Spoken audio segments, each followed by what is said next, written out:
عزیز پاکستانیوں، السلام علیکم۔ میں آج آپ سے کچھ گفتگو کرنا چاہتا ہوں۔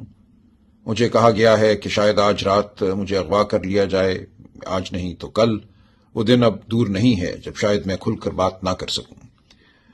میں یہ آپ سے کہنا چاہتا ہوں کہ پاکستان اس وقت ایک بار پھر ایک انتہائی تاریک دور سے گزر رہا ہے۔ مجھے سیاست میں آئے کوئی زیادہ عرصہ نہیں گزرا۔ میں ایک وکیل ہوں، میرے والد صاحب مرحوم بھی وکیل تھے۔ ہم نے تمام عمر محنت، خلوص، سچائی کی لگن میں گزاری ہے۔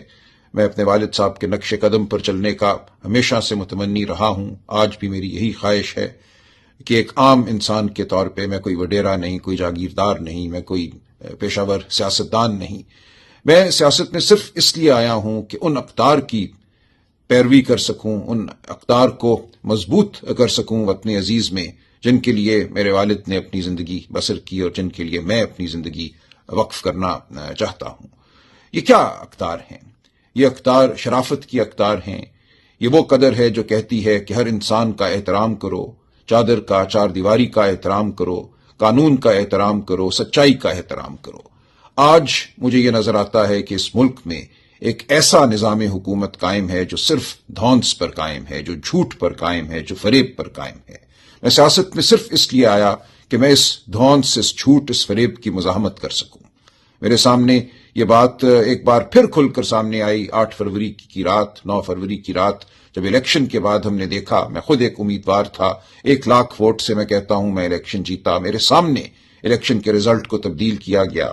وہ بچے بچیاں جنہوں نے رو رو کر ووٹ ڈالے تھے، مجھے آج بھی وہ چہرہ یاد ہے اس بچی کا جس نے ماڈل ٹاؤن میں اسی اے پی ایس اسکول میں جہاں یہ دھاندلی رات کی گئی، پکڑ کے ہاتھ میرا کہا تھا، انکل پہلی بار میں ووٹ ڈال رہی ہوں، میرے ووٹ کو سنبھال کے رکھنا۔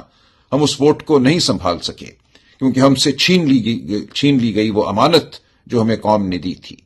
اس کے بعد ایک دور پیدا ہوا جھوٹ اور فریب کا کہ اس رات کا جو عذاب تھا، جو جھوٹ تھا، اس کو دبانے کے لیے مزید جھوٹ گھڑے گئے، ہم پہ مقدمے بنائے گئے، بے شمار جھوٹے مقدمے بنے، صرف عمران خان صاحب پہ نہیں، ہزاروں لوگوں پر جن کو اٹھایا گیا، مارا پیٹا گیا، جن کی عزتیں پامال کی گئیں، اور یہ عمل آج بھی جاری ہے۔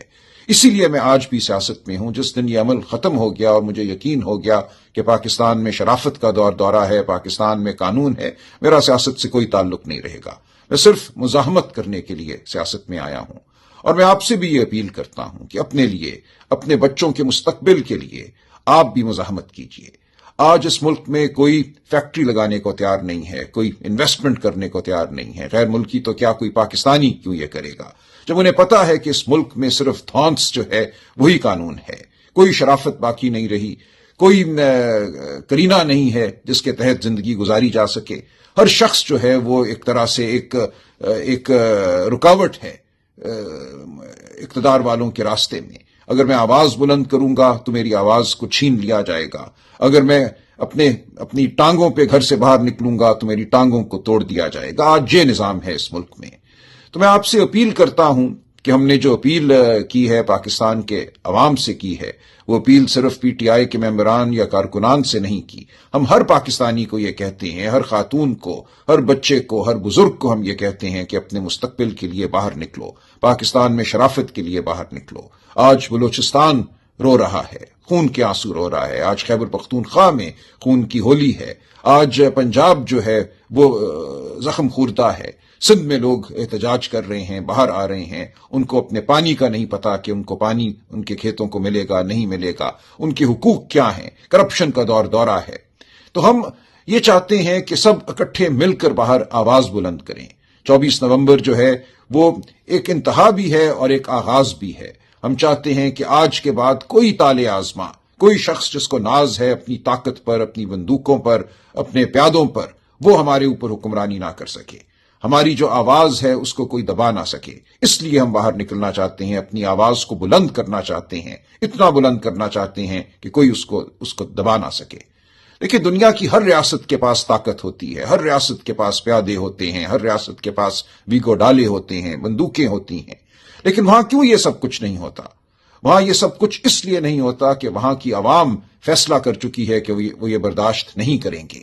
لوگ باہر نکلتے ہیں، وہ لندن شہر ہو جہاں 10 لاکھ لوگ نکلے جب عراق پر بربریت ہوئی، وہ اور دنیا کے دارالخلافے ہیں، بڑے چھوٹے شہر ہیں جہاں لوگ سڑکوں پہ نکلتے ہیں۔ سڑکوں پہ نکلنا ایک آئینی حق ہے، یہ ایک انسانی حق ہے، یہ اپنی دھرتی کو اپنانے کا ذریعہ ہے، یہ ایک طریقہ ہے جس کے ذریعے ہم احتجاج کرتے ہیں اور کہتے ہیں کہ بہت ہو گئی، ہماری بات کو سنو، ہمارے وجود کو مانو۔ تو میں آپ سے درخواست کرتا ہوں کہ آپ وہ قدم اٹھائیے جو میں سمجھتا ہوں اب ہم سب پر واجب ہے۔ اپنے گھروں سے نکلیے، ہم سب کے گھر ہمیں عزیز ہیں، ہم سب کی آسان زندگیاں ہمیں عزیز ہیں، لیکن ہر ایک کی زندگی اس ملک میں آسان نہیں ہے۔ اس بربریت کی وجہ سے اس ملک میں بہت غربت ہے، اس ملک میں بچوں کو تعلیم نہیں ملتی، 40% بچے 15-16 سال کی عمر کے کسی اسکول میں نہیں جاتے، اس ملک کے ہسپتالوں میں شفا نہیں ملتی، اس ملک میں آگے بڑھ کر اگر کوئی نوکری کرنا چاہتا ہے باعزت تو اس کو نوکری نہیں ملتی، ڈگری تھامے لوگ سال ہا سال گزار دیتے ہیں، باہر جانے کی تمنا میں زندگیاں بسر کرتے ہیں۔ تو ہم نے اس ملک کو اگر ایک ایسا ملک بنانا ہے جو احترام آدمیت، احترام انسانیت پر مبنی ہو، جس کے حوالے سے ہم فخر کر سکیں، ہم دنیا کو بتا سکیں کہ ہمارا ملک ایک شریف ملک ہے، ہم ایک ایسے معاشرے کے رہنے والے ہیں، فرد ہیں جہاں انسان کی عزت ہے، تکریم ہے، جہاں تعلیم کو، صحت کو بنیادی حق سمجھا جاتا ہے اور دیا جاتا ہے، تو ہمیں آواز بلند کرنا ہوگی، ہمیں باہر نکلنا ہوگا، ہمیں احتجاج کرنا ہوگا، ورنہ ہمیں چن چن کر ختم کر دیا جائے گا۔ آج میں اغوا ہوں گا، کل کوئی اور اغوا ہو جائے گا، باقی لوگ ڈر جائیں گے، سہم جائیں گے، یہ ملک ایک قبرستان بن جائے گا۔ ہم نے اس ملک کو قبرستان نہیں